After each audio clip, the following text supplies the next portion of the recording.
Welcome to Blizzard Fire. We hope this video helps fire up your solution. You start on desktop YouTube Studio because mobile limits audio replacement. You locate content, filter to shorts, then open the short you want to change. Once done, verify you are the uploader and that the short isn't blocked by claims. This matters because copyrighted tracks can be restricted.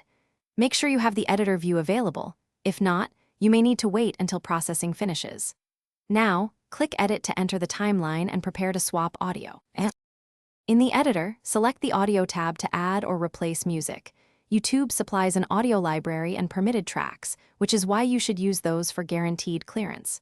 Choose a track, then trim it to match the short's length and align beats with cuts. Adjust track volume and add fades so dialogue or effects remain audible. Once you preview, scrub through the timeline to ensure sync. If the track drifts, nudge it frame by frame. Make these adjustments before committing to save. After editing, click Save and wait for YouTube to process the new version. Processing can take minutes to hours depending on length and queue. Once processed, check the short on mobile and desktop to confirm audio sync and availability. If the editor won't accept the replacement, use a fallback. Export the short, add music in a trusted editor, then reupload as a new short.